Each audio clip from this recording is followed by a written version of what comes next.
O te whiwhi e whaatalo whama o wholo whātu le rivanga o lea fiafi I le angala rei whaasoasoa o lo tātou umataisili le langi. Soifua maua, le soifua manuia, ma le langi e mama. Ia, pa ia, pa ta o lo tātou mutunuu. Ia, mai, ia, ira matasa ua se ia pa ia. Ana lenga, ia, pe mai fo I le motu sa se ia pa ia le motu tele. Ia, pe mai fo I manua se ia pa ia, ia puleono I salafai. Au te whiwhia whaatalofa, maofolo whantu, ia ile rei fo I vaenga o lea fiafi. I le whaasaunga au ma lea tu wholasa. Ia wafo I lau mai moanga Samoa. Ia o pale whenga iai ma le whaasifonga o ngā luenga whai. O tiu te fo I ma le tautua. Ia ile rei fo I a fiafi o le aso wharaile. O le aso wharaile le rei. O le aso... Luas fulu le masina o te sema lo winga to e paune I o le vaiaso o na tātou patipatia lea o le aso whaamana tuina le au kerisiano soifua mai ai o le mesia po le pepe fou. O le na valo ia pe profeta na mu ai pe o le profeta Isaia mai oe wa whaauta e ilona ua le malo e ingoa fo I o ia o Emanuelu o le atua malosi o le siri ese lava ia I oe. And so on and carry on. Ma le tele lava o whaalanginga. Ia, I le whanau mai ma le whaamana tuina o soifua mai o le besia. Me leo te whiawhia I le rei vanga o le whiawhi o te whaatalofa ma o wholofa tuai. Haftaite le ia I le Samaria nga le lei. Ia ma le mitiafu e taualunga ai le porokalame wa o le porokalame whai o le nei vaiaso. Ia ai anga fuhai fo I le tātou vaiaso o le kerisimasi. Ia ma alu watu ai lava I le whaamana tuina o le tausanga fau. Avtei tele lava le songa I le Toina Elder Edmund and Elder Lani. Ia ma le tātou printing fo ilane Jesus. Make Samoa godly again. Oh, I love it. Yeah, whaataro whalele. Sofa maruba loro tātou mataisiri le langi. E fo le banatu ma walunga o loo vai lua tutusa le tua lo tātou manuia. Vai lua tutusa le malosi o ana whaamanuianga I lo soifua ia e maise foi o le ola o le tau au auna ia I le reimanga o le fiafi. Talo whantu I le au whainga luenga le tua. Au whainga luenga te tofi, au whainga luenga wha uina. Io e mawhili e le tua. I so se whata whaitaulanga e fia o le nei ke lope o lo mai mua mai ai. Ia whaatalo whantu asiata I le porkalape le nei vanga o le afiafia matou ni usila I le aso wharaile le nei. O te ilo le aso tofi le nei Amerika. Au te iloa o le aso tofi le nei tutuila po Amerika Samoa. O le aso tofi le nei I Hawaii. Ia mai tu uma o lo iai pulenga a Amerika. O le lato aso tofi le nei a o matou le nei fo I tu o le kelope ni usila au Sitalia le atu Pasifika ma Samoa. Ia o le ua matou whaasifo I le aso wharaile le nei. Ia vi ia le lofa o le tua. Ia ilo nanga le lei. Wa o le o mawhai o na tātou toe munu au foe mo tātou toe militino fatasi. I lunga o pe au mangalu ngalu o le ea. Whioi o le tala le leisunga I whawhia ngainga whaatalofa ma o whawhelo I atu. Ioane tamali I le pua. Sunga whawhia ngainga I a le atinganga pesa leli ma le fretua I a meti. Ia whaamalu atu foi. Wa le maua se tātou wa vanoa sa lua nau mai ai. Me foi le maua ke le o le kou aku o Amerika. Le ti o fai le tala Amerika tele, le malo tele.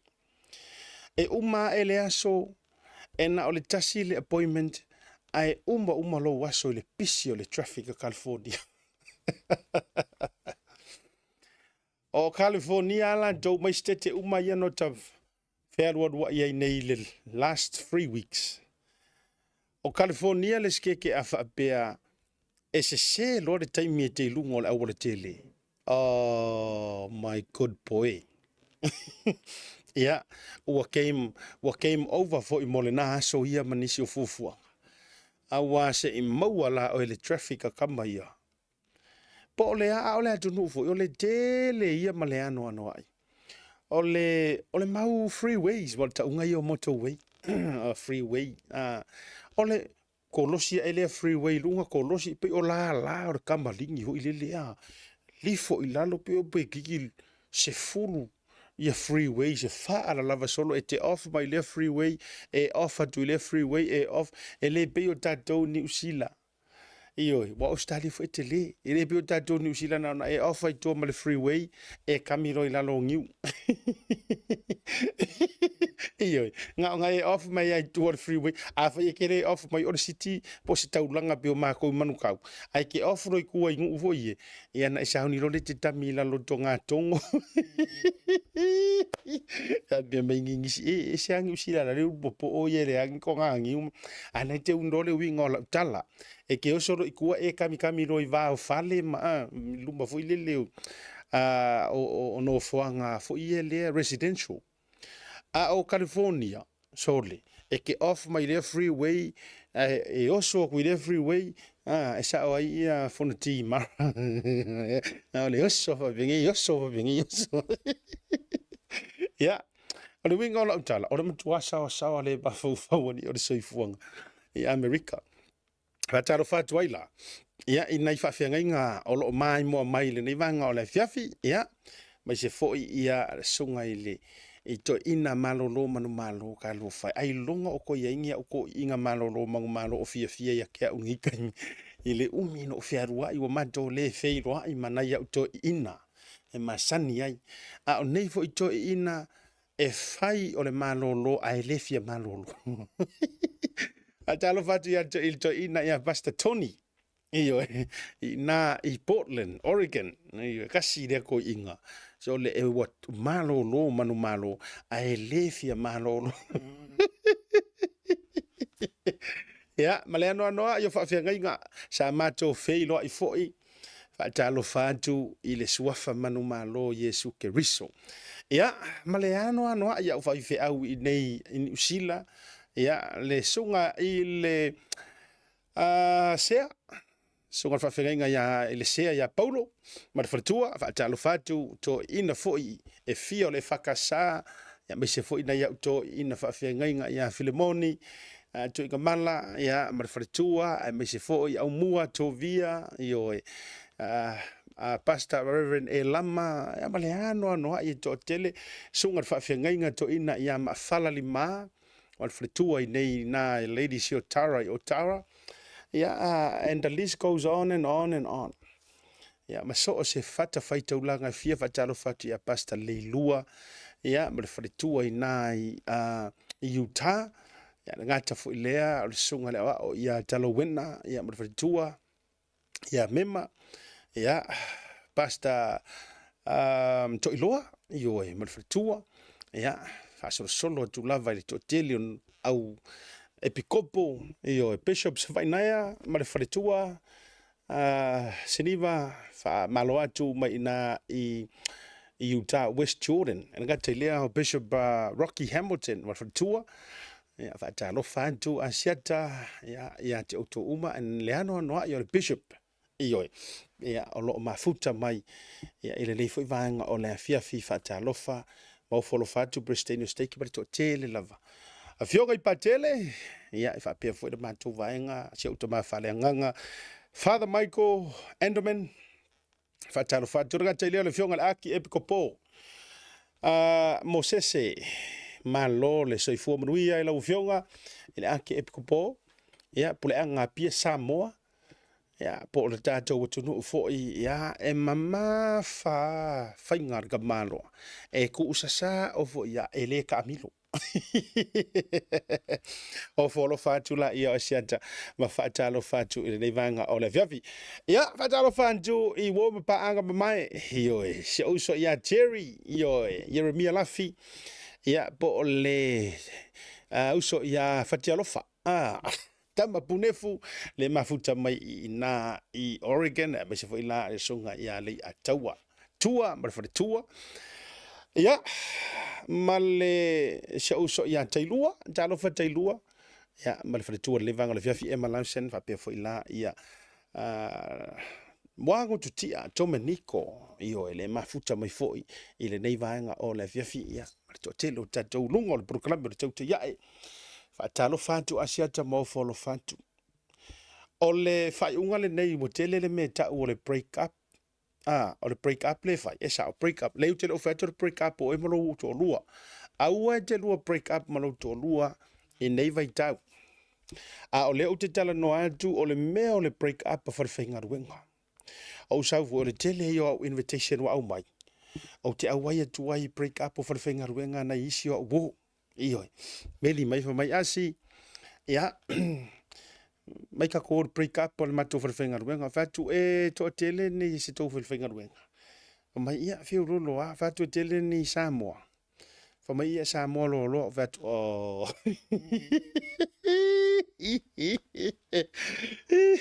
a dalo va pito a tu fine ia Anna Fredrickson e mai se foi o si uso ia Thomas le mafuta mai nai Palos Verdes ia mi se lo wadi o Peter Ryan ia male si matu vale fatalo vatu Peter T Williams kasila le ka kai kelinga sikuwea ia so fa pengi ta malo fu mono Peter T Williams e meu break up a wa fia e pese ka malo e one man band e fia la le li e pese ma fa i vi mata I lava I me alo fatele atu mo oe Nick Paula sorry a wale su e me na I break a talo fa pito atu le uso ia tawai li kaki sua male tausi anti avea le u fato ai tu I au se talia ia ile nei foi taimi ole mai taimi o fianga ia maloa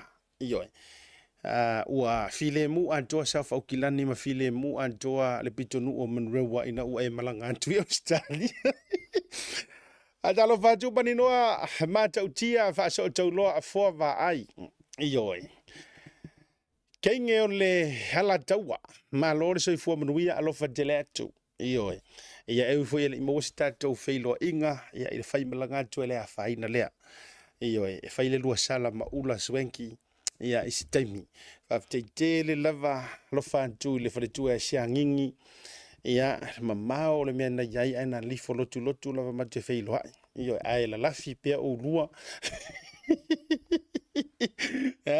a dalo fatu lo so ya le au pepe tele io e sap le mafuta mai San Francisco ia me se fo tu fine ia Belinda male fanau mati ia me se fo yo le tautonga ia to malate misa fa talofa mo fo lo fantu mo auto umalava ilunga ole proclame lei matapula Merry Christmas ya te auto me se fo ia si Stefano ever after talo fai o le to fine lo fatele tu msia fo auto me se fo nana le sina ia ai mai se o le se o to fine le aulu le anga le o merisa pese a talo fatu e me se fo ia o le to fine ia sina mo auto umalava me fanau I piwala Washington a talo fatu se fo aha ia malo le soi fo manuia mai se fo I le sunga ia lufi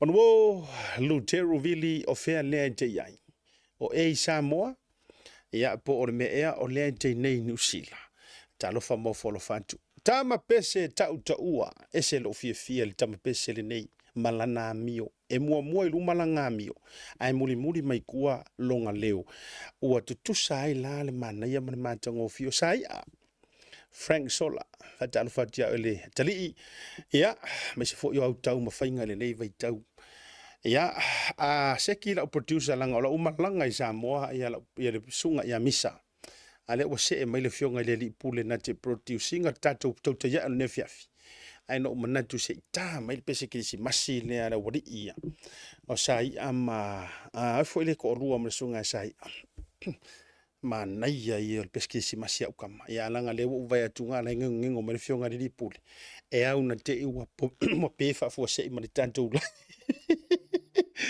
sa fo tu la fai ma tanto au va mai ina ile si tete pito I aisa ma snow o fakula ukala walu ma tu ta vale mza votu la fai mautiu Fatula utala ia soli. Ioi. Thank you maninoa. Faku keilo la utala. Ole ngofoanga kongwa yo ka kai fia isa.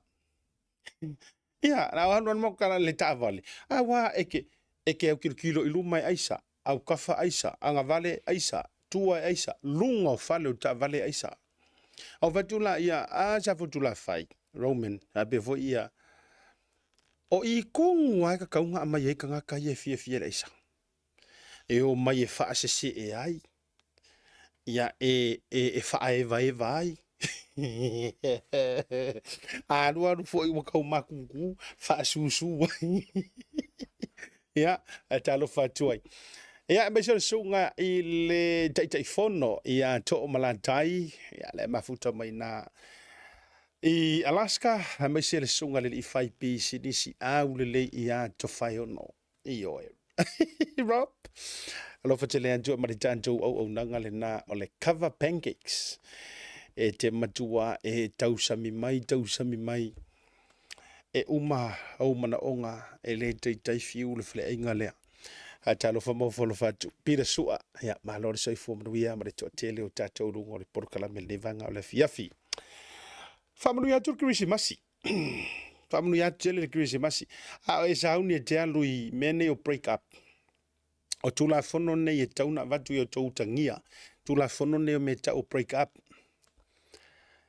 alu ma avelo to lua iyo alu ma avelo to lua ma fua isea a walava na ia se vaenga e tilo solo I fua umata awani alu ma avele le to lua a e alu fo I ma avelo to lua introduce le lo to lua introduce le I le taimi o le break up vai uma afape o se tama fa te inga le lava tu fa fringo fia afape o se ali o le la alu le break up o Krismasi ala ufa company avesi o to lua a e ruatu o lau memo mo e fai wakakaunga modernization mafo fauta to wai tasi le vaenga e tele na rua ko e misa I ka vale mana tua mai fo ita do mai Samoa lo ki kana ngoko mo ka ko ia nga soifua e ma feola I Samoa mai lo ngai o dato e fa ale ma sangi le me vo lele o le la ku introduce ia tangata I to atu mo to ia fa penga foi lau vaenga lai o e introduce e kaule masang ye ka ko menga ai o le o tato filifili no no fo ma feola ia tunu I faf e ka kaunga fai e mala malele ia se uso am taidinga pasi mele wa o le uso le nei o fea e alu ia le ma fai na alu ai tu o kokol fale e alu e o le alu e fa kau e alu ama ave make sure pe e fai e la ua le la te fai le tu ai nga anava fo le femori mawai o le femori mawai me fai ioi e le peila la uta mo su alo peti to farm tu fai vai su alo peti o su ala e tau le alu ma ave siona fatua e tau le fia ia e le o se si ai tu ai ono le tu langa ila na nga luenga ma le pisi tu la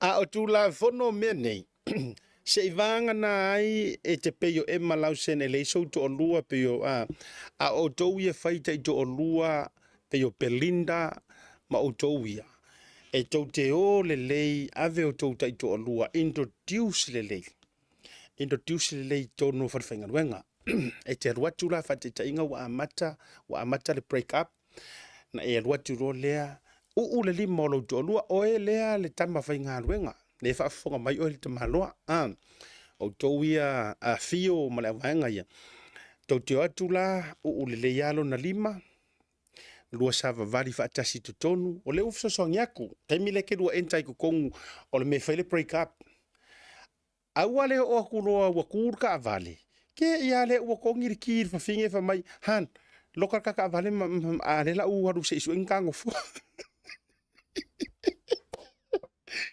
le ai o le leilo ngalima sava vali le kokong o le mele ka o mia I o le me foi le o le lua enta fa kasiaku ai paki me manga ka so le mele nga le mo mia awane I e ku o se avangoa e pesili e ma fau o pai mala fai o ai le ke ruaku uno na lima lua savarivali kokongu nga enta kua lua savarivali a e alua tu o le tangata mua he introduce ai lau tu alua alu i lau pule ma lo soifua ia peke ngangu wa ku e wo fenga ngu ya me mo palangi i kia hi sir or hi madam pe fa pe o lau pule fo yor ka mai kai hi boss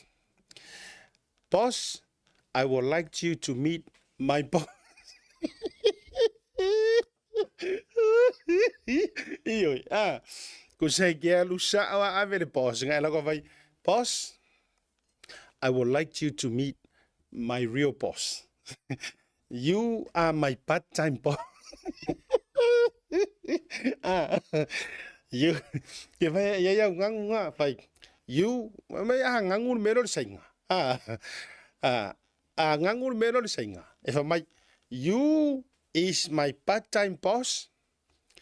This is my full-time boss. Ya mga kuwa miyang ya nga dua savari rola ya le awa ele fa pe e aruka u kanga ka olau boss lo to dua. Na umai fo nga o sa mo ha e u mai lo kuwa lo fa mai oi vai polonga. Awa fuang nga usi ai lo ko nga mea. Ena lo le fa savari o ke ngeki o ma ye tele na fa ta fai ai mai te usanga antoa. Le tele na matua vevela yo mafau ngai le as kausanga ako ave ia ilo to olua e fa pio o ngai ngo ngai kenge ia o Rachel o Sharon o Hannah o ai uma ke vai hai Hannah ai ia mangingo la lau ka unga wa a se fo e o fa pe ka ngaka wa e fa ya ko hai han mai ia manesi e o so amanga meanga wa lero mai hai han I want you to meet her. Oh my God. Ia nga e ke alua ia mua boss ave ai hey boss. You are my part-time boss. I fa ko fa Maria ia ala fa Maria boss. No, you're a full-timer. You're not a part-timer. Ai nga fa ro oh yeah. You are my full-timer. You are my full-time boss, and she's my everyday boss. So, yeah, company boss. I would like you to meet the real boss. Yeah, fa ilo le o tuo nei me uma, o le wingo le tala asiata, o tuo nei me uma. Ia manino le mata o le vai. Ai le o le umalonga e la ku fa ku si o ko rua tu I le mele ia inga ke nge ko ure ko fenga no fakas wa le fenga nga leska ka nga lua ku I la ngai lua ko orgin ko la ko porong ka usonga le la ke fenga rua ke mai han sa I la ngor fe ka kala yo mai ka ia sa we va ku I ma sa we va ku I ma pe ke sale le sa we va ku I ma we ke awangi e vai ku la kiki la le e vai ku la kiki ko sa wa ngofo susungu umanga o ke ngeki le ke le nga umanga ia le lunch le fa yer ko o mai ku I awan lava o vai ku fa ur polongi la le au ke so ai au ka fa o le fai ka kala nga nga seto la si nga ko o wo ku I kami no marka maro uro mar fankolo narko inga kami no marka mano nga wa ku e pi la ku pi join nga pi la ku pi kofu ko ngo puku ye nga la korka maro kofu ko ngor ka mai puku kanga ka ye vesiri ko makengi who's that is that your wife for my which one my the one that you came in with for my cousin. Oh my good boy. Yeah. O nai mea e whaatata la fonga. O ro tele na whai o tauia. O ro tele na whai o tauia le le o loe kou kai kōrua. A le o kou ke ingai ro wha ke ia kua o kou. Le na. Sa vai le lua umar kokiri. You are my company boss and she is my ATM. E ke fai e pule ai au skaidi. You are my company boss and she is my money boss. Ia pe e ke whai mai, e ke whai ai, you are my work wife, and she is my real wife. Ngai whakari rore kai me makua pāre me yung. Oh my good. Kuse uma e loa, kuse a e kau mawhai e whai au mea ngā. Kau mawhai e kuri mo mua ngai au ngō mera wipi le wai whai me maari. Ai au ke oso aku wha oso ko ngare le wha vela kama. Vai murmur ka oso ka vale la e malu ru ka au. Kau wha vela mua ka vale. Kau an mea no le oso au mea oso le le wha vela oso maari. Ke ia re fia maari fa mai. My wife, I would like you to meet my work wife, and she is my real wife. So, fa'alama fa'olu mo the work wife. Yeah, I wanted to puna mea ole moral story. Ia malama ma fe malama hai. A e whaalongo atu o e te fua. O ka koe atu, a e whaalongo ko e ke fua.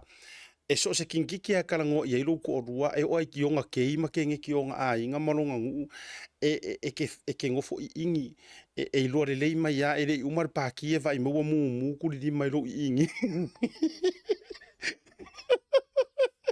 E vai mai ia, wa pia suri kai favenga Bruce Limos kamo maten alai makua i nia tu i le pa kua ma a e loe mo o ma ile awangi e aru fu ke fala lave me yo break up iyo a fa pe o lo wa ho langa i a fa pe o me ye fa ile fale o te aru fa lu malu mai lo to lu ai o i me ia e fa ka kala fonga ai sa o kala le fa ya awa nge e halu fai mea e whaamasia si walanga e uma e ngale kasia le aso le melea. Ai le koe uso e maru ko orua whainga ruenga kausanga ako. Ai pai ro mare ala. Ia, kusa le lango fo oe, matua whaangata le o la fia whainga ruenga o luto o lua moresi kausanga. A e loa o oe mauane mai o le fua, and this goes to both wife and husband. A e le ngā whakia, ngofo le fale whawhanga le pepe. Ngofo le fale makamaka te uta iai, sa ue makamaka mai a ure la uwhawhia fia kua oe. Ai tu upea le tamatu upetina, e alu break up. Le nā. E loa e maua oe le mai, aua le wha lave fua, wa e uma enga e pala le maa, ai le pala le tala. Na umai foi le o toi o mai lunga tau te ia e ata o rofu suanga. O na o avatua foi ni e a mata tau sa fo. A talo vate ia pele en pele po fua, mas eu tô fine ia ana a him wa ava e mar telo tatou pesele le o sign mai ia le fionga nga fatasi o le pulisili vai le o malolo o mara fainga ruenga. A le o afio mai le pulisili ia ma unga e fainga ruenga kwa over the holiday season.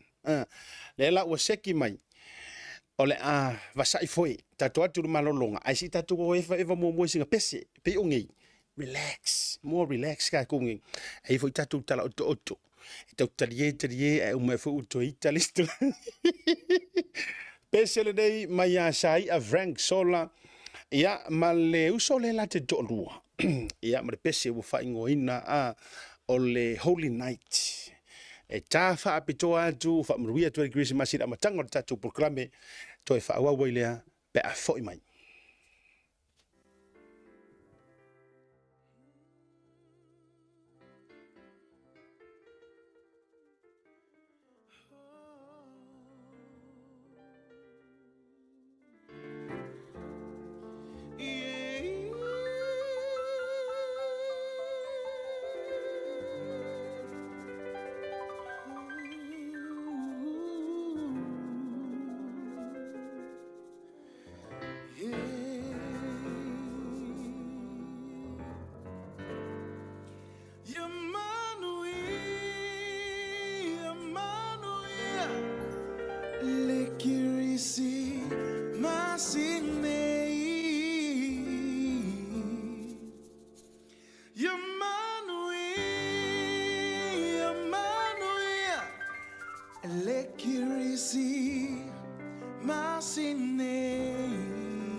tatone Pepe se fifia Watato aulia Likiusi masimanuya Fantasi loa inga Mafama natuina Les sons for mai Ole matai Bese fa fetai Yamanui Lekirisi masinei Yamanui Lekirisi masinei Puna vinaka Vikemuni Kereno dai Viti menora Vatana Marauni Sinani suru Vikemuni Ketena dai Viti menora Vatana Marauni Singani suru Sing along. Oh marau Ni singani suru Oh marau Ni singani suru Mehe Takele hokuloto Oku ofie faka amu Kiate Kimouto lukoto kohoku kakaitonga Koha Kilisimasi Fie fia Koha Kilisimasi Fie fia Malopito Emauha Kilisimasi Fie fia Emauha Kilisimasi Fie fia Yamanui Lekirisi masinei Yamanui Lekirisi masinei Yamanui Lekirisi masinei Yamanui Woo! Lekirisima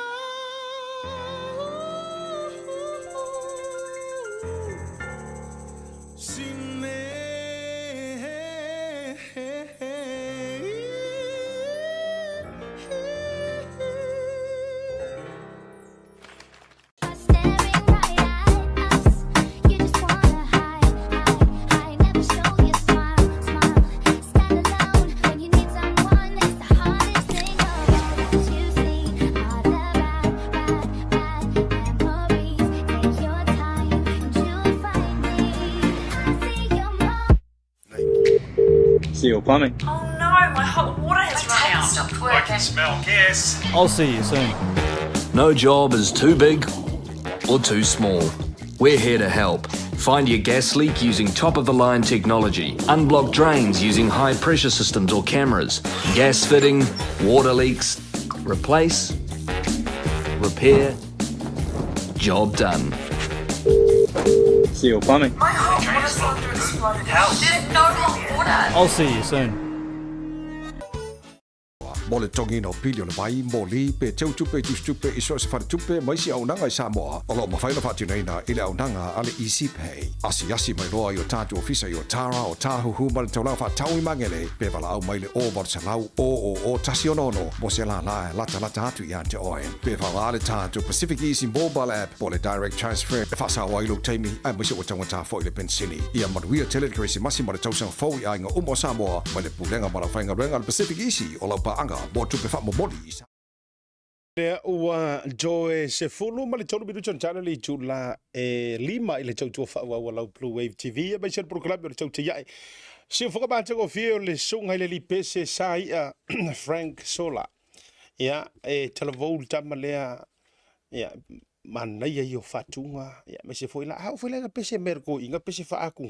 Oka. Pese pula vinaka le li. Ia manisi wo tama pese. Atalo fatu ia stau tautunu ma tafa. Ia ona o le nei taimi ua maua pepe al tama. Ia ua ola i leo langa fo i lele ua sui tu langa i ngā ruenga whawhai lele.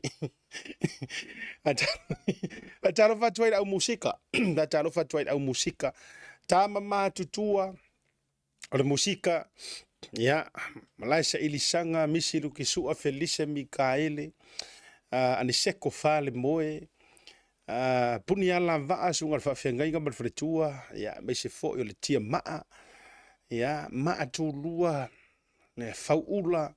O le tele le tuisa mau band. Ma le ano anoa ia tama o le vai eisa. Tama o le leifoni tele. You name it. Tipa ula band. Ma le ano anoa ia. Nesi o tātou tama pese pele po fua.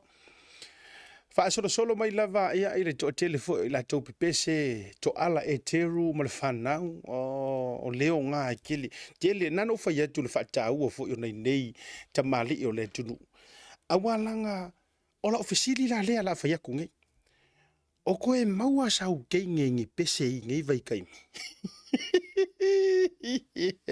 ataro fatu ile puresili o le siu fonga o Samoa fo ipole ala leo o le fofo a Samoa le fionga ya vui masina mo me se for tua Naomi ia ma pa ia fo le ainga pa to telefo la uso fa sala uma uto fo i mai fo i acknowledge le to tele le media mala to ai ola ukala o le swinga nei o le tele o musika ua iai faatalo faapitoa atu i le nuu o matai Washington e Amerika le fionga fo i le Pristine afamasaga tole afoa ia mai se fo'i o le teu o loa le fionga ia afoa malotu to tasi ngale Blake ia mai se fo'i o le failo tusi ia le faatama o le lau au sina po le tofa manusina le ioe le fionga ia Leonta Strickland ia ma le to'atele o le tatou nuu o matai ia le fionga fo'i ia mavae'iga ma le faletua po le tofa aluatua gata fo'i lea ia o nisi o tula toa ma le puputua fo'i o le mafutaga malo lava a o le fesili o musika ia so ia e lē sesē laʻutala lē tou te moli mauina e kele o gisi o musika ma fakuga lena maua ai taʻitoʻalua o le toʻatele na nonofo ai nisi ia aua fo'i la sa pei sa o Sofia sa inspired sa o Sofia ai mo e galuaga na o Sofia ai lagona faafaigofi ai na o lele teine o e lē matuagutu valea e le iloa tautala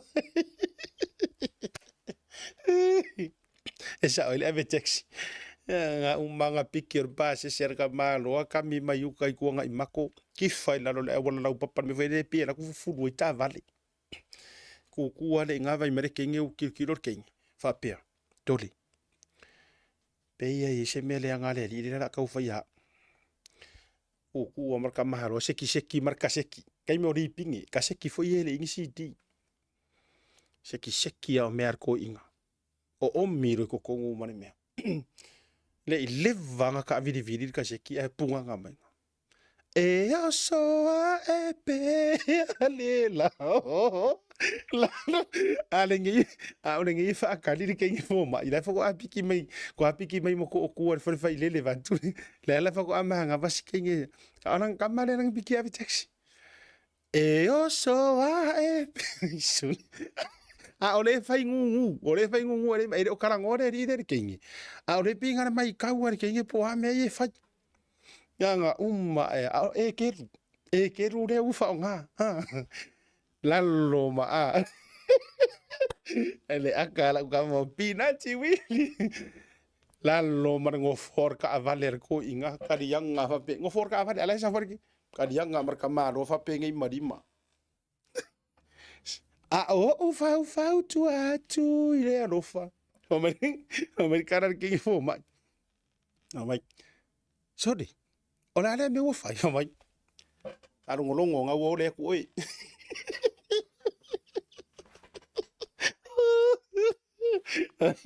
Mai palo ngolongo. Palo ngolongo nga wo le ku. Sun. Manga ko va aiga yanga ngi me ave taxi. Kau soro mua mereka mare o mang. O ko va aila o ko de menga mawai. Te menga mawai ngi kai ko o ruor ko kele. O le winga o la utala. E te ata mai fua. E te whaatanga te ne mamafa mai fua. O mea nei na tau le o tau tunou le ngangana. O le kau ke aru nganganga whawhai ngofi. O mea ngei ngā kou se e ki ai. I oi. Sa ile yo ere sino makua. I oi.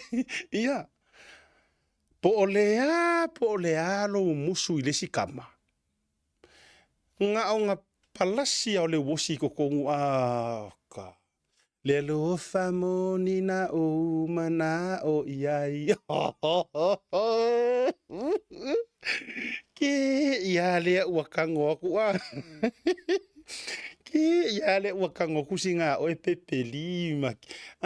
O upua yo le pese woso mai lea kaimi. Le ufa mai.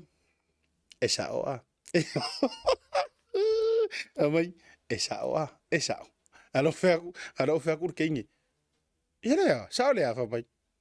Le lofa moni. Ia, ua mafualang o fayak. Ono le senga o whātunga i nao na po, manei taimi. O whākunga i wa iai kaimingei. Ia ua ese fo i le taru fau o le musika. Pe ua tele ai tama pumparala, pumpampa, pumpispis. E pe or kamanga le ua sasare mere kaimingei. Ia, ese fo i o fuata langa o le ufasa mo le fuata malona lou. Ai pei a pa o me akama fo ia ko I inga country la. O lo fia ia. Those are my favorites. Yeah. Country music. O ke fia.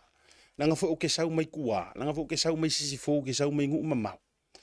Kamalanga o ke kele au me masenga fai. Ko sisida mai kore na lii. Nei nisi nei le fitja tulunga. O te le o malama tele pe maybe o soifua mai pe ala tau. But a whapeo e sila mai a o le te lunga o le kore na lii mana nisi o ia whamuni atu a siater kuisi masi mal tau sunga fo. O au lau ke fia skaili fo ile le whaila o pūrou kau poe. O ki ele la lao le mango. Pe ale ala ke right lau sor fongo. Ai lo le la mango le la amaka nga ese e mai koe kau mai sau mango pula.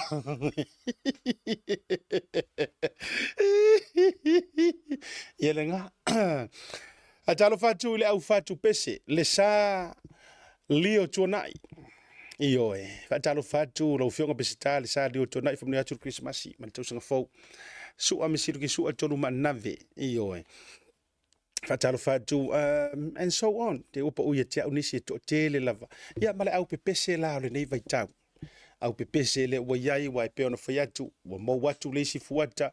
Ia ai fotu wa I mai le si fuata le ano a yo le au pepese wa iai le nei taimi. Te ofa ilua. Ia. Tasi foi lea alo le atunu. Ia I musika foi.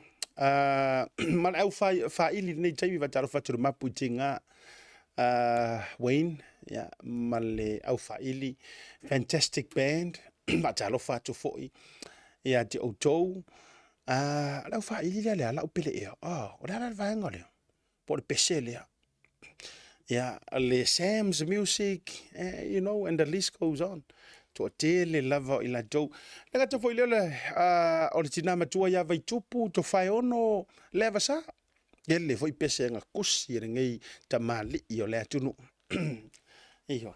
Ya walanga pe o pese ngi. O menge e o foi ya fata fa ivalu. Le uso yopu fa ivalu, fata lo fatu. O yopu fa ivalu la tiema. Ya o fata fa ivalu. O le pai ma. O le kama, o le eva ilungo. Wai tasila lea, wai e pe o ale tele o fatunga. Pala lasi mai loka me kia ma. Ka. Taute lo wau. O kai. Ia e ke ko ki lo ko wa fanga ngau mai ma fanga wa isi wa ingo ya taute. A wha umi o tau te lo uau. O isi o Josefina. Ioe. Josefina wale lei.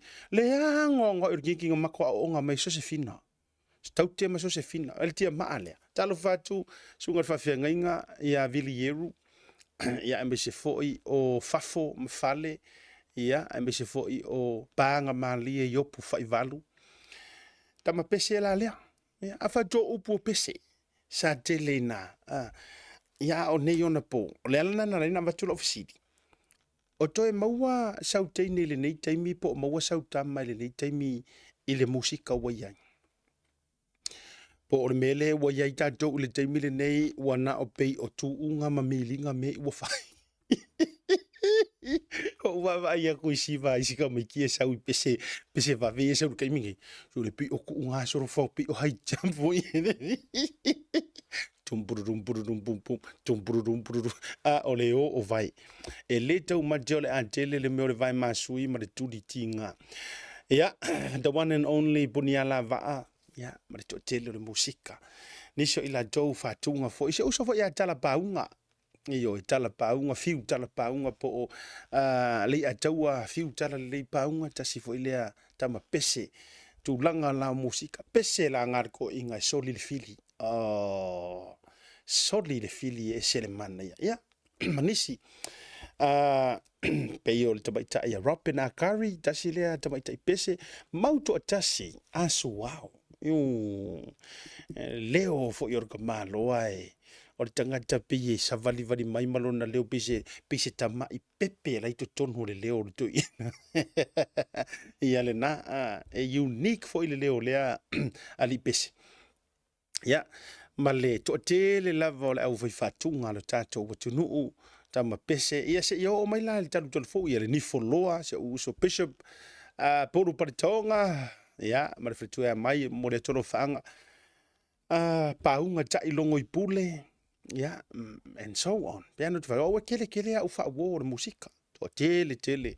Yeah, e la tau fo I e fie le musika o te fa wo fo I la jo Sam Chukun ta sile leo. Yeah. Ma se fo ila le leo le mai tai pese. Longo a fo ile sa ina ya man jo New Zealand lu to fo ya tu Samoa ta mai tai ya to fanga meke. Yeah, man lesi tele o le au pese. Yeah, piano fo ya tu. O le fuanta malona lo. Ai peila o kamaia lengo ka fai aku ai peila al tangata lea o pele pu fua. Pei e fo ile e ia fo ile airo na taimi. Mana ia tamaita ile ia to fanga meke. Ia o le o ai fo ia Freddy Frenda. Ka kale o pele pu fua. Pi fai ngoa o le Samoan Freddy Frenda. Ia o Tom Jones ko se ia ngai ka ngaka pe fo ile le fatu sa tusa ia ila la to fo style of music ka urolia o la ukamala le a taua sa vea ka an kamalo ala le ia Tom Jones ale le or kamalo ia Willie Tavita nei sile na ia ma to tele lava ia o tamali I fo I wailonga I le musika ia te o misi pa uia jau ia ai mosi le fia lava le to tele o tuivasa Elvis Morley o Godfather o le alo tutusa ia lupe matasila ma le tama na fa malemo le ai ni talenia nei awari le ai masese lo pese le ai masese I loa ka se a o se mikulingi foi se I loa ka le ai masese na to tasi atanga tau te loa e matua ta le ni o matua vaenga lea na o la utama manatu le iyo pawala le taimi le ye foi natu ma kai me ingwelanga red wine iyo pawala le taimi sa wai fa eva mamani ole a se upula ya ukamaya le ele e mau le taimi e tu atu se leo o le matua le anga o leo ele I ni au fai pese tu tuli ma au fai pese I've been a pawale o le tangata tau and the one and only Rose how can we forget Moango to tia Rose Dominico, Pinati Williams, ia e mai se foi Petiki, the man, Petiki. E se foi lo fia le one man band ka malo Petiki. Le pese la foi le Petiki le le Liseila. O la foi pese na. Le ka malo Petiki. O lo ua lo fa wa tumahu lea I se ali I saila. Na folau o ia I lea fe ma feo mai. O kore ma ngai o ngā pesi. Ngai pesi ngā saka whai mea o ngai laso. Le seila. Ia o pesi. Ia e pei taila. Wa ia rua I le soifuanga. Ia ua tai loa foi. Ia ua uma ua mo watu le nai tu lau o pese.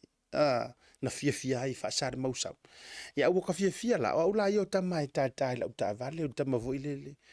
Your goodness is running after me. Kenge la leo any grace. O le man, ia fo iolo na si ufonga tu langa fo io pese whaalea nganga. Ia, manisi o vanga fa pena. Ja, ai son. Jy is die DS toe maar limongi. Tato atu nei nisi o tato update. Ko kilo o ko fans al tau ia. Le ai mania utala se tala ia no fa ya tu ya auto tangata ye tu tono le yungi la kapi ma to finga yo wa nei ya. Esa ola ukala. Ia orka ko new CEO fo le la kapi Samoa. E to fa se umanu Douglas. Ja, le ua filifili Douglas now June o Chan. Le ua filifili nei ele taifono o le lakapi Samoa ma le laulau. Ja, me se fo le prestene o ia le o le a vea ia ma CEO po faululunga e sui tūlanga mai ia Vincent po o le fionga ia tofa ia faleo ma vaenga. Vincent Fepulai. Mana tuar sunga ia seu manu ia Douglas o ia lea sa avea ma whaurulunga o le HPU. Ioe, HPU fo ile le High Performance Unit a Samoa. Ia, peia na tato whaia tu te le tau mawhai ona o lewa ai e le se a ka lai whaia kurunga o le prokalame sports talanoa ai maisio le tau te iai. E le se Pea no whaia, tō tātou tō whinga uma ia ma me ia wa iai, se ua lewa uma pei o le whaaka.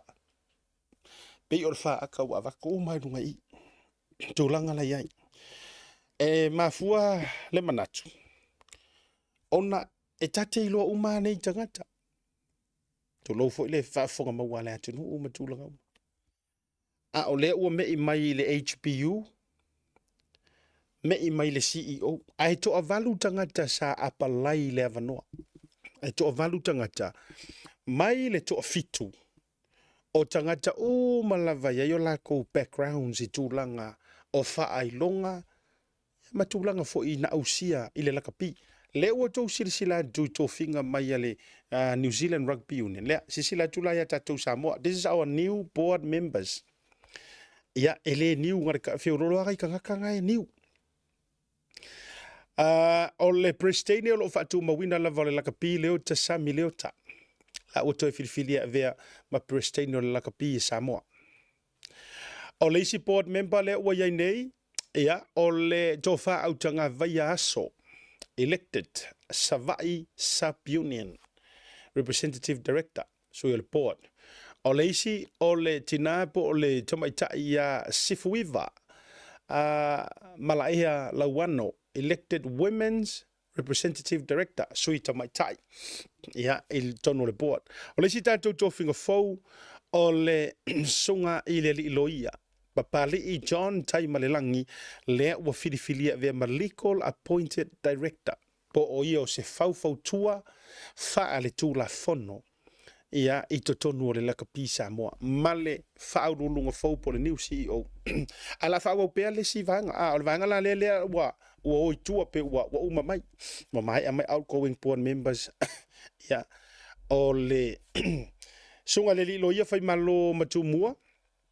Matthew le misio o le sa avea ma faufautua ia le ua suitulanga ai John Papali po Papali i John tai Malelangi o le isi outgoing board members o mai afo i fasifo lana tautua le atinganga Penny Tofa o Savai Sub-Union ia ma le representative director le save from a board ia ngata le o le tofine ia so na lote malo sefo elected women's representative director o ia fo i mai le sui o ale bata i le te patasi ia o le tadoua levanga whaakarikali i kako CEO ia ale o sau ele i se ale tangata na pisa atu ai le sports talanoa Andy Ayolupo ma to vaenga ia mai se fo i o le tatou por kalame o le taute ia ia e na ona whaasala laufua lava i fafo a o lawa already handpick already lava handpick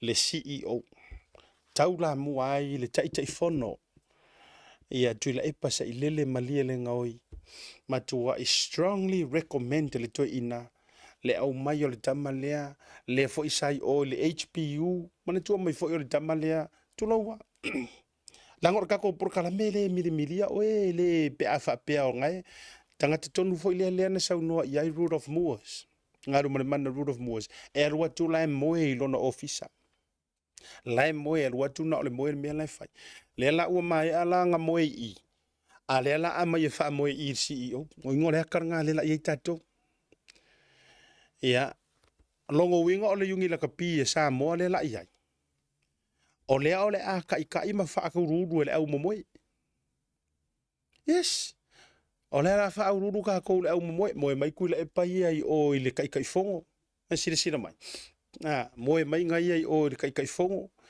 fili aku le CEO le o sau le mai skama le fa moe ngor fa moe le mele wa le kere sanga moe o le HPU a le la manga ia le mai le official le iyo e mai e fa moe le ia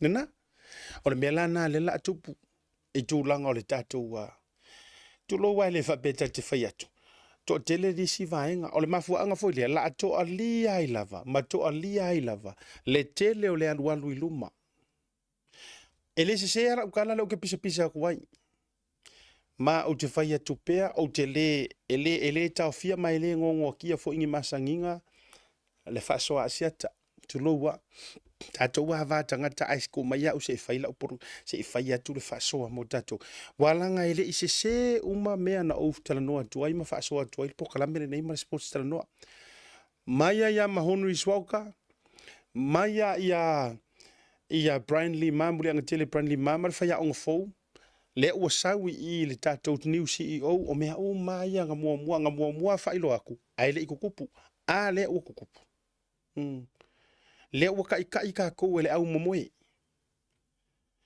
or fesidi o angi development sa fai mai i kai mi o HPU ia le tato CEO fole o angi mea nga fai le ngi mea a le ala o amai mai ile tofinga sa kau feololo e tu u le faaululunga o tofinga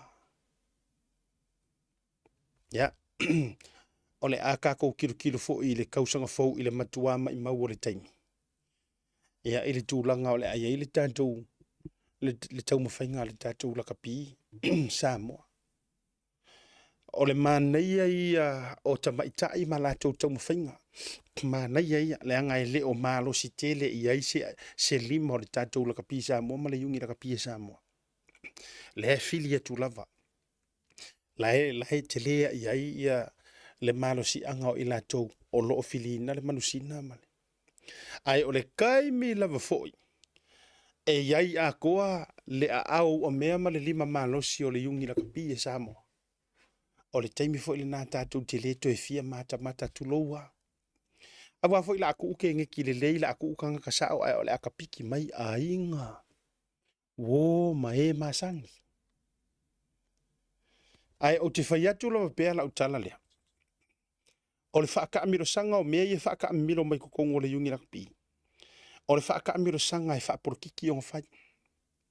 It's all political. O le whaaka amiro sanga lea kuloua. O vai ato ave lunga fa se tasi o matai o le fio anga tuloa fa sale anga isalolonga. Ai ave sawa nga se kasi fo io pe ia la fa tu nga I o kai fongo mar pleskenye o la kapi. E le tau te le fili awale e vea filia o tamali I o le nei fio anga tuloa pa ia o ainga masalaf ainga ia e se fo ia o le longo pule me le faito anga fio fo iti amaro mo vai tino si masua. Ia longo pule me le faito anga ia me se fo le falfia me le fai sala fai. Tuloa ai manga ia o fai kau ko le pose le se fake page o le matai sawa. Ele milia mai fa pea. Ele milia mai fa pea ma fa pili ma fa pele mai fa pea. Ia le fio anga le nei tofinga ia au mai le lakapi. Le ia kasian mele manga o isalolonga. Kulo. O le koe fa fo ia le ngaka o fangua. Ma kongi mai lisi ma kupe o fangua. Le wa leva nga polo misi ai le HRPP ala e fa kariarngu. O le mea sa warga. Ele pengi fiki skuloa, ele pengi fiki salolonga. Ile kofinga mai ngol faya, o nga mar kofinga mai ngol CEO. Le fa o nga mai ei kulo sua fa o kausiar fa fia mer fa salafa. Ele pengi fiki ai nga le fioanga. Ele fa pelea ko fo e influence fa porkiki e o ko ie sa fa I kongi wala nga kasiar fa moenga o le fa nga mo ko e ka mo fa nga se kasi o suile la ko e ka mo fa mo mo e mo mo el palo ko lua fer wongo pa wala te o ka ngo ka la na le nga I mea ele nga I mea ma fu isia le nga o le la ka mo fa e fau mai so au va e lango inga la ka mo e le paroka ai fa nga ai le ngoa le laka pisa mo. Yes, o lo ke lor ka kale la ka fa le la ka mo e nga keru ia fo fa kalai. Li o ka e mas pa. Ya la va ve. Ar ka usa ka fo e detail sa kwai. O le la fa nga mai ko finga yo la ka pi. Ma fa nga mai nga I ka nga ka o fio anga ia tu lo fa sale le anga. Wala ngor ko kele mango mai foi. O le awar tambauli. E nga onga ka ua ia le ngoa le fio anga o salolonga. A o kanga ka mai ima o longo winga. O le aka ko kilo se development ta mauli ko kiki yo o le lua se lau koru se lau ko sanga fo. E a mai o mai I ma fu se. O fa ka pe nganga o le palo kar kanga ka le ku o meia. Pe ano fa yatu. Ele alola o rua ku meia. Ele ai. That's dirty politics. Pala kele le mele ko ki faya. Pala. Dirty. Fafkaya nga ua filifili ko wai kongu ia pali I John Taimalangi. Fafkaya. You know, ina ma va fa le uso, va fa tangata. I have no problem. Ai o la utatalo. Ya. Manguiaro ku la mai uso ngar ko fingar nga. Mana tua mai vo I le mea kuila e pang faya oe. Le la uto e vatua le warning sa o avea ia mahonri swoka. Le la uko e vakua ia oe le uso papali I John Taimalang. E le mea nga kupu mua. E le va mahonri swoka man lakapi fea le wakua iai. Le whakari morianga e fōringa mai wa wha maungia. Ua feololo aku la le mea ngā luai whaaleanga le lakapi makau le leo se whaaleanga leanga le winga lauka la nga saoia la saoia sao le lei ai ole a feololo aku la ngai lo mele la au nga facing ar kaimini ngai pe asa we wha maungia uma morianga ya ngofo I kangu malala le fo ilala uto e vatua ma o koe wha mangaku aku babali John Taimalangi. Manga ia mamalu o CEO. Manga ia foi malelo ia. But congratulations ya Joy Lusu. Le ua e toi maua male vanoa lea. Ai o lau wha manatu. Wha le uso. Mongi ale alofa. Nga ua e wadu koe ngā lue wha kasim kui lepa. Ioi. Nga ua rua koe ngā rua wha kasi makuila e pa. ngā la lua koe miliki ngō whakasi. Ai le ile le lua vā, ele ile le whaafonga sa moa mea kukupu. Ngā o le uso mongi e kaukala ku whapenga. E uwhaiak. Le ngor kaimini ngei, o le issue le kupu kaimini ngei, o le kaukau whai e teko le mole mea o le corruptions. O le issue ngā. A o la ususunga fo, o le uso. You were one of the fighter o le mea lea. You were one of the advocates. Sa e sauma e kui makangiolo. Ma e la unga i le akungu. Corruption. Le injustice o le mea sa faifo ia oe. Ai mai se kongo whamsingonga. E o karango kuai. Ka kou koe pi kefu le ngai faisi makua o porkiki a kui la epa. E makua ka maloa. E uia ua parapalama aki. Ai rea se mea ngā ke pītinga le experience wa sila fia. Wa umala le mea ka ua le experience le leiti. A le la ka ko alu le mea ngā kui la epa e ka ua le mole a ave o le teri. Le la manuva, le la ko e koloa ku kokongu, pe i fōri ngai keu le vā. Ai sa ungi o le a koe wha paris pomkele. Leu ke wha manga kua. Na ona o wha manatua tu lava. Ina tu ne itupu ane se mea. Nga whapea lea. Sa o asika mikiki lale. Sa asika mikiki whaavarivalea lale. Sa asika mikiri se whailonga lale. Ke ilo whailonga silingo ufia ile ia kia. O le whailonga ngai ka ore musumusunga lea nganga pa ia. E le ai se whailonga e whaafia poko o whailonga lea. There you go. No other qualification can beat the meka o le direct musumusunga e mai lea nganga pa ia. Pauanga. Ia, o la ule na whaamaro si au le uso lea ngai le o sesi.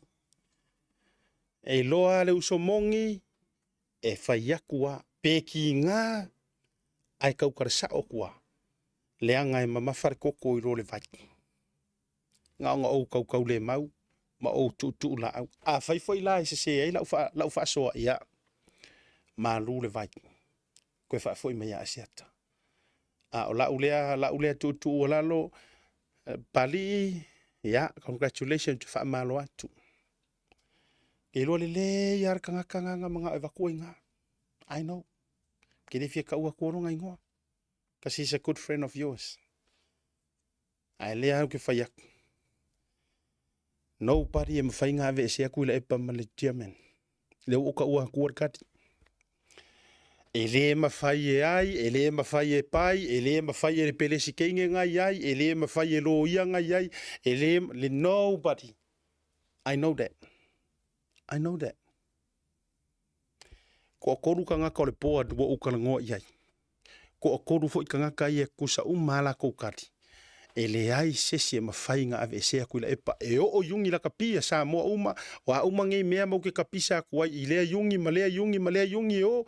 Le ai mangisi e mawhai. Tulou e pipi uma nguku vakur whafonga le kungu. E o aku e fia mga ave e sea kuila epa. E lau ke le mawhai a. Do you know who can remove kuila epa? Is Tuila Epa himself. Ioi. Ngā pāua ngā ore kangaka, ngā ke mawhai o ngā removing a Kuila Epa marangofoa is Tuila Epa himself. E ngā? E rau leuke pisa aku lava, ma o pisa aku lava. Ngā uwa ai aku loa ua whaasiva maiska ma honu iswaka. Ile leki o fongi le ngasu e ngai. E le ikoe ka fio kere a inga ile kama. Ai le ora o ele fai fa pengala o ngaruenga. Langa I speak my mind, I speak what's in comes. Ile musunga le nganga. Ioi. Le anga o ke kau mo fai e vea ma o ke loku. E fa nga u la o kale sia. Ulo fa fonga le tunu la mo mau. So ile ai la se me fa pe voile le ka kela wasara wasa solo ka saula ia fa ka me o nga solo mo ka le ua ma saule fa mai ne ai. No. A foi lo te fa yat. ai ngo va aia kulo ua fa siva mai luma le leki o fongi lenga ki ngei si coach le manu Samoa fa be oh no don't even go there. Why? Ua ngalo ya oi ola umele nga e fai nga ka ua le kungu awangi ko trusting ha kuila e pamalanga ka inga la kapi le nga ai kupe e ayafu wa uma milionga nga vakori o campaign o le lua fesu kasi o la kapi le World Cup New Zealand uma nga misius ale wa ko difo e ko siva mai ko manga o mai kanga kai vakun kupi really ya lena ya Ang offer tu va pena. E se mai la ukiro se uso. Leanga o lea ua toe fa manuia le tua. E ala ile toe restore daku o le fa maongi o loko finga sai ai. Leanga sa oe. E sa o le leia oe. Sa anga leanga inga oe au e CEO. E o lau mingi ska sai ai nga kai minga palafu o lau kamanga nga set up o lau kamanga menga upa uoi. Nanga o lea kua e lofa. Ele fa masingo inga ele kua ele peis fa inga funga ele kua amengi yangi kala e fa maongi ya fa unga le tua nga le anga inga o ela umingiska nga set up o ela umingiska e faila ia mama ngasu ia nga kupu ai uma enga wo ngofu kongi o ila lo pasi nga na asani ai throw you under the bus o menga ukupu pa wana menga manga o ile kua papari alwe fa ai loha i kangaka. Ka ui kangaka. E fe soasoangi ai. Ia urufia maliua o lako loko. Sui le lako paroka. Awangi ko evakua se kai fa apea. E leanga e se rapinga kangaka. Ai le raise mai de kaimina ngā le wo fa soa kuai. Leana e su mai loa. Lua ngā rurue ma fa tala noa oi lungo o alata. Even lo ile ET live. That was one of the best. Why? Because you spoke the truth. Ai le fa mangianga le ku. Ko fa fo iuma. Le nga isa fa penga. O le restoration that comes after. E mea uma nga lusi nga ve ese ma oi. Ai ko fa popo mai le ku. E le ko a mai nga o le mea sa e yai mo ai a mai le fa silinga. O le ar fa silinga. E le nga kan ko fa fo o CEO. Ai ko fa loia. Loia isa moa. Ko admit le pa New Zealand. Oh my good boy. Isn't that so wonderful? E yai ko finga e kofi mai le kua. E yai ma ko finga e ka kala mai onga o konga fiki. Be careful. O le upua le fai so o se o fai au ya. Asiata e le o fai ko a uma e ka kala mai e le kua. And I would like to share that. E le ngaka mo o le uso. Ai mo ngisi fo yo kako. Le angor so i fuanga ngi. E kau ke fo lau loai i langi ma. Ke i aere ko e pipi i mai o fai koko a sa mamaoa. Ke i aere pipi i mai o isi mea. Ai le ongi mea.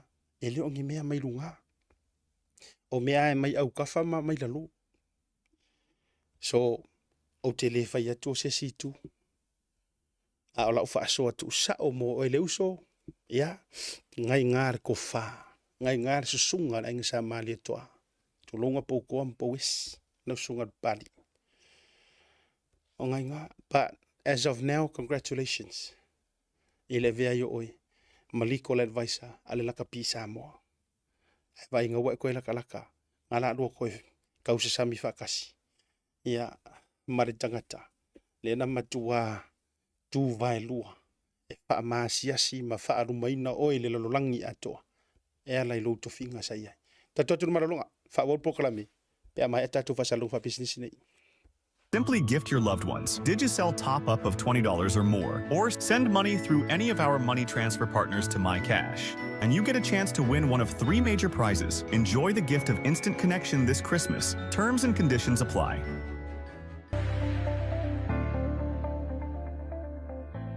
Ya, fataro fatu o le ingoa ia o loitoa whanga ese o semo. Ngalua nei le Odd Constructors, as a supervisor i ngā luenga o lo whaia nei, whaatina nei. Ia, o le tele lava o mātou ngā luenga e whaongaina le sima, o lo mātou whaongaina le sima le o le Golden Bay. Mātou ngā luenga tele po mātou proketi e pei o le retaining board tele le e waisingano. Ia, o ala lau papa, ia, o le awala mai Manifa, le 4 lanes e pa ia tua o Imsaina i waitele. Ia, whaongaina i mātou footpaths, ia, o driveways, ia, o speed humps. Ia, e mese foi ia whaavae o Mauta. Ia, me se foi whaavai o warehouse te tele. Ia, o mātou te whaongaina lava le. Taibara watile ua Jonas Furmara limi ruto jeni reitu la lima. Ele umi le tanto por club le divanga o le afiafi. Ia, o nisi fo i o fuafuanga. Ia, o nai family service fo i o whiangai. Ia, masi o mātou e kalesia. Whaamisele ngā o le tua i le sunga ti akono ia Simon Sau malfretua blessings. Ia, ona o le tu ora maloma le au le tua siola siona tama i le nei fo ia matou ni usila ia i nei fo vai tau wa sofia fia ia wa se fo i ia le taimi fo i tupu ai ia tulanga o aso fa no ia ai wa tula i mai taimi wa sofia fia ia ave fo il famna tu no so fo mai pepe fo e fai ma vai malu ma fa malo si au ele ngata foi la sunga le li ti akono mal fretua ona o le maliwa yo si ona tama a o nisi fo yo lo ofia ngai ma fa no anga le nei vai tau o asofia fia ona le malanga la vale maliu male oti fa me sele nga o le tua ya o po le tu si lo so tatu no fo nga moni le nei ya le so tatu ti toe feilo ya leo lai fa me se toile nga le tua o ma tua de ni taimi ia ma o le taimi o le matou mafuanga fo ile na le o mistato por kalame pe ya no fa ya tu o le tauteia e ia e avatu wa le tu walalo e lea o ia le matapia le manaia e lea ya mo o ili wo va but there is no harm in giving an advice iyo i tatou te leiloa ma le tua ia yar kai mi fo ile le kamilo a e ka alo har sifi ai ia yar ko inga ka moleaka e se lanka ia fa pena always I work both ways ai o le tua lalo na ngai moni le lo fa le uso tu lo pe fo ona lo fa uma ia ile to tele o lango i la jo fia ile te mali ia me se tangata na sau tau tala ile me moni ia ma o lo fa au pe fo i e la le toi fo ia tu tono matanga wenga a ua fe ngai fo i ia le sunga ia pali ma le tele i lona vai tau nei taimi le tele o le to atunga e le ngaka o le angoangoa i o le fa masingonga o le angoangoa i o vevesinga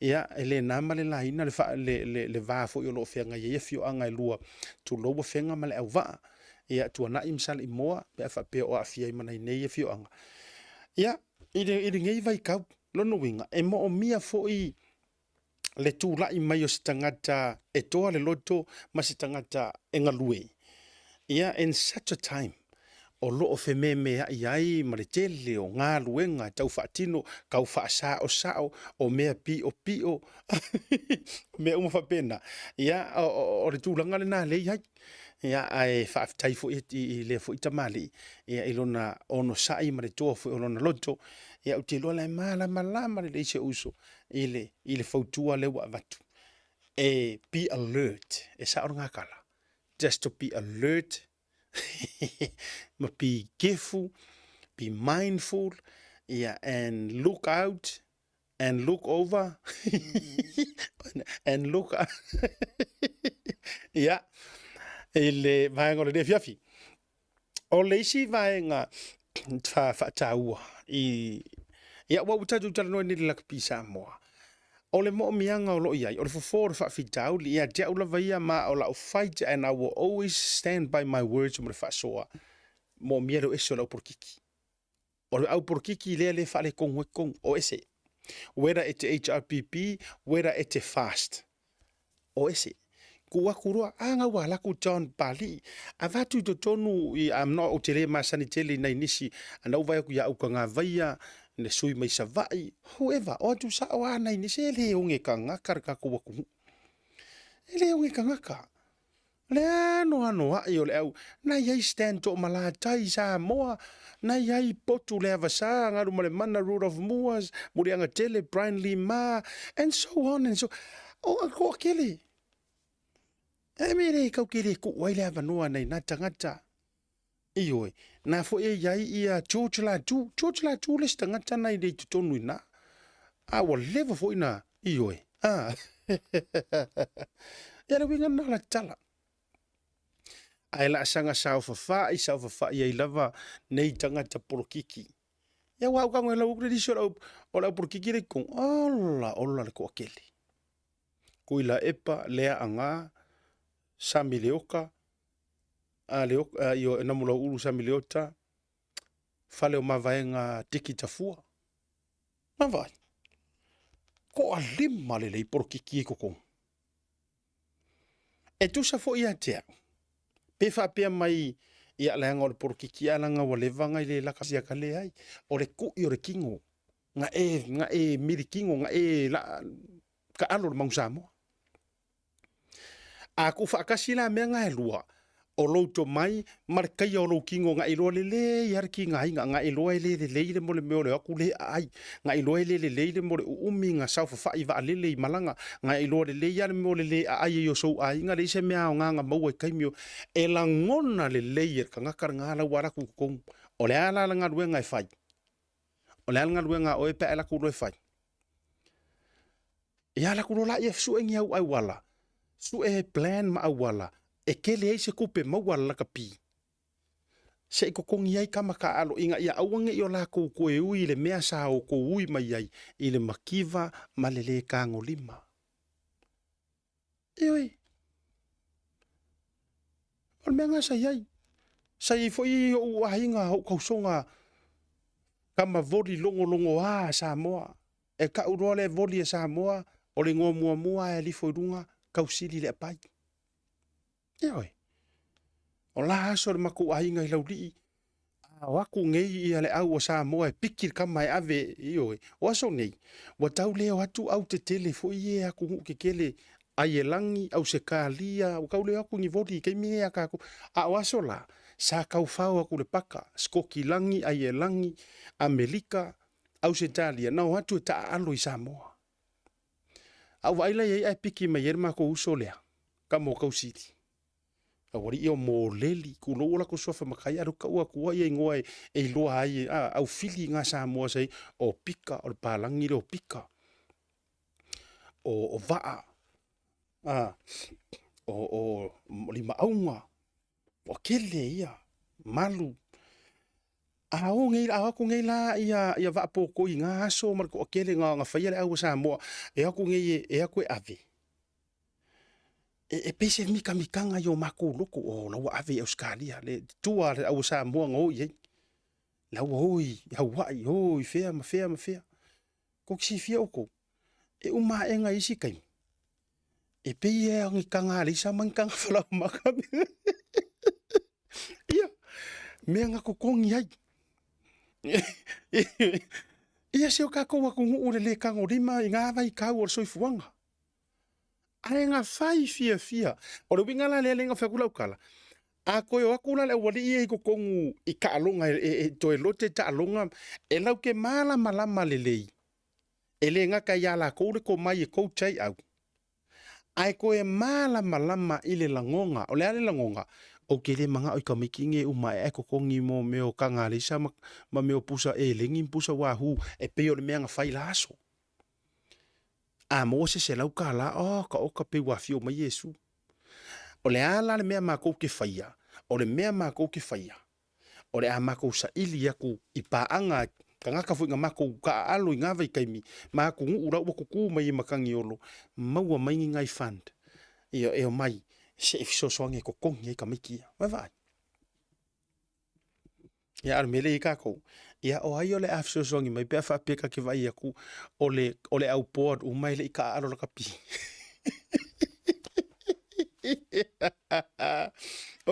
Ole visidinga ole afa fea nga afso songi mai fiol wo ole CEO ole fiku longo a Australia. Ole afa fea nga afso songi mai ai kilo marika ko CEO ele ila ka pi mangsamo. O le ange i le mea o le a amai. Whawhianga fiso ngia ku mea lamu. O le CEO o le board member. Pe a wha ia ku lai sa o whai mai a ku la e pai o.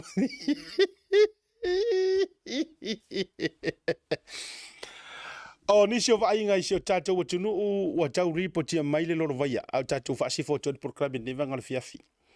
Ia, nei nisi o ata sa pueina mai sa moi lungo penga o whamatalanga.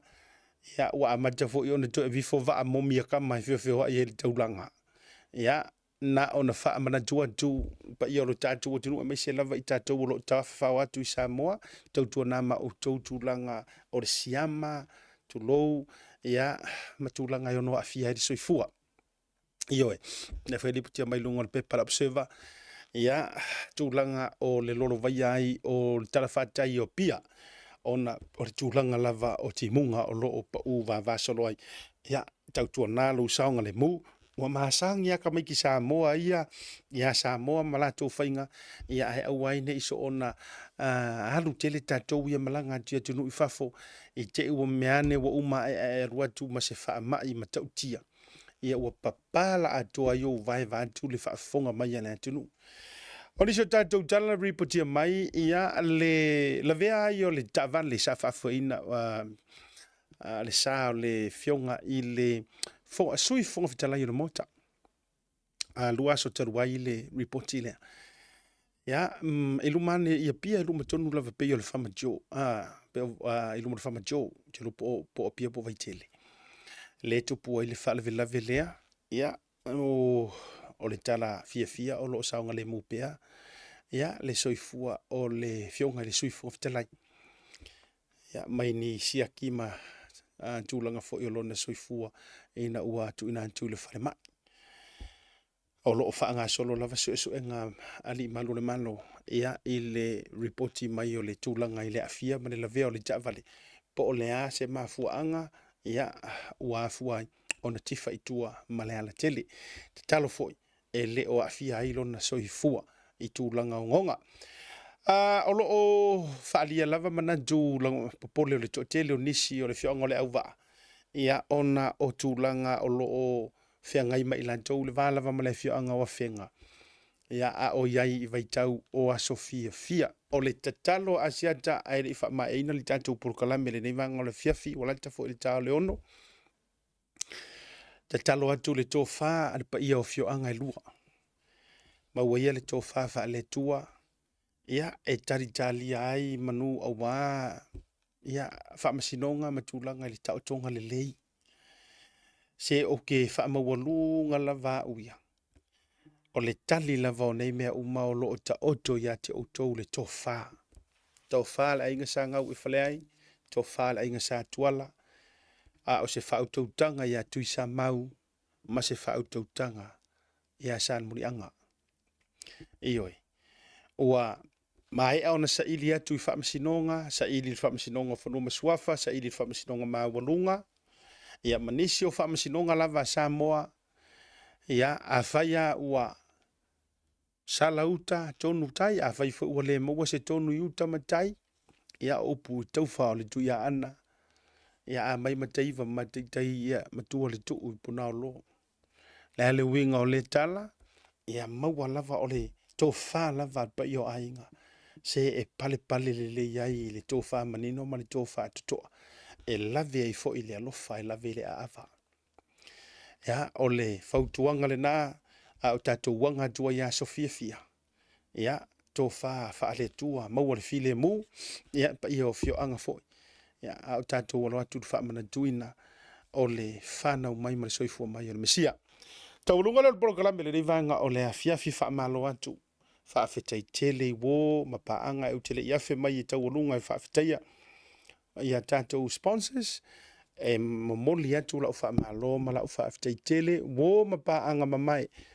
Lunga le YouTube channel, lunga le Facebook live, fair lava lunga le TikTok, o fair lava le te whao ngā ina mai ai, le au nanga ale Blue Wave TV po le ngalu moana TV, ma le porokalame o le tauta iae, o le porokalame o le sports talanoa, o le porokalame o le breaking waves, ma nesi o porokalame ma tautua ma le au nanga ale Blue Wave TV por ngalu moana faia lo leo mafonga tau moli moli o le fionga i le ngā fatasi o le pulesili o le tātou company o le ngalu moana ia ma le wharetua fui mono anai Martin anai ma le wharetua ia Sahara anai ma le pulenga atoa ma le au whai ngā lua ngā mātou te whaafetai atuai whaafetai lo tau titi whaitama whaafetai lo tau whaamaoni le tātou au onanga ia ma le avea o tau o ni paanga moni o ni paanga tau tino e share, e like, ma love le tātou porokalame e le ngata o le taimi lava le nei e live atuai ia ai o le mahe ai fo i o ngā luenga wa o nisi o atunu e le whetau i le taimi ai tau te toe mai mo ina le nei porokalame pe a mahe a ngā luenga i o tau maua se ke risi masi fia fia ma se tau sanga fau saunga le mo e le alofa o le tātou ma taisili le langi whaafetai tele o e na alolofa mai e le ngata o donations i le mātou lava au au nanga ia i so o lava se awala tu langa i lunga o le tātou page e le ngata fo i lea o lau malanga atu ia i Amerika ma au se talia o le atua o le atua o le tumu o le atua o le atua o manuia o te le tō laulauina o tō suafa le angai na imisi o na whailea malape o le tātou purkarame a o lo talitonunga o le atua o lo sila o na fofonga e le misi se tasi i lana si lafanga. Ia toe whaasau tua whawhawha, ta i tasi, ta i lua, ta i tonu, ta i wha, o na toe whaapopo atu e le tua. O le mea tu wai le whalawa, e palu wai le whalawa o tala le tusi. Ioi, aua ne i muta lava le sua au u le whanga. Ioi, ia, mai se foi. O fuafuanga whaata o to oto fuafuanga whaata titia, o le aiei suinga o nisi o tātou porokalame le tausanga fau. O le aiei fo i le swinga o nisi o tātou whaataranoanga le tausanga fau. Ona o le tausanga fau, o le a le lifa lava le tele o tātou mata upu, ma whaata penanga a wā le whainga pālota o le luafe lua se furu ma leono, ma nisi o poloketi e meise, ya, o le a tele fo i nā asia le community ma le mamaru tele o le tātou watunu. Ia whaata i mas whaamtilanga asiata, ona o wafe lea e whaafitaia, feoi o le tala le lei, whaafitaia la tau tatalo, whaafetai la tau anapopongi, whaafetai a tau whaamanuianga, lea mafuai, ona manuia whaiva o le tātou porokalame o le tau taiai. Ia, sa marianga le lei o le tātou porokalame, major sponsors, ia uti avea fwili nei avanoa, e toe mana tua ai, si tasi o tamali o le toa manu o pisi nisi, o te lelo na sao le tamau ainga o Samoa, George Lopa, ia e mai se foi fale tua ia kueva mai le SMI ma le pulenga antoa manu ia tele le aso ke risimasi ma le tausanga fou whaafetai ia ona o lo tauanga le lei le langa o langa suaina o whaasala launga ma porokalame a le tātou Pacific a le tātou tautaiae ma le tātou Blue Wave TV. Ia hafe ane whaafetai a le Pacific Family Health Group. Ngaru mana vai whangaloa na seri ia masia o anti initia lea whaata lofa atu ma whaamanuia ke risimasi ma le tausanga pou. Whaafetai tele, tātou samarianga le major sponsors nei o le tātou porokalame. Tasi Market, sunga ia tuala Reverend Tole Afoa, ia mai se fo i le tā o tolua o le seunga ma le sunga le pule o le tātou Pacific Easy Money Transfer, tuala ma tuala. A tuala Ellen Stowers ma tuala Tole Afoa, Larry Lavea o le Tasi Market ma le Pacific Easy whaafetai tele mai le taele o mātou loto. Pacific 40 ma le talo whawauja leo pepe tele junior tala ilene ma le wharetua enjoy le lua holiday Samoa whaafetai tele at o leuso. Tusa 40, yeah, 4 years now, o tātou 3 years o le tau te iae, the very first sama rianga le lei ia na sauma trust au. E a mata na sponsor le tātou tau te iae. Le wo o mai le so o loo whaatu mawina pea le au au nanga ma le uso po le fionga ia le au pepe junior tala ilene. Ia, manisi o tātou company langolongo sua, pe ona o whaiatu. Moa tonga, whaafetai tele lupe matasila, whaafetai tele. A o vaia o e le uso, e pe wa uta o i lunga le queen size. Pe o le king size bed, pe a o vaia tu nei i rau ata, e pe o le momi mai o no foa tele ma sofa. Ia o loo ki liva i tua. Aia uwa ai il tanto uso ia mau. e pei wo oto i lunga o sefeti o antama pusa tu. Whaafitai tele mō le au nanga. Ia manisi o tātou company. Whaafitai tele. Muria kere Christmasi. Manuia le day weekend. Anatu ia Sofia, be safe. Tātou toe whei loa ia le vai a sofou. Maia asiata whalemalu. Tamo le ala taua ma ta maiti o le mako. Mai le officer nei masia ulau e pele le loto mai manukau 28D Lambie Drive. Last but not the least, koneti loe le Plunet. O le matua fast lava. Vave lava. Fast and furious. Contact tato numera over se lau lua lima valu ono tolu valu. Over se lau lua lima valu ono tolu valu. Koneti ai le Wi-Fi faipa. Pitu sili ona vave. Alo fatu. Shalom. Manuia tele. Le nei weekend. Soifua mai manuia.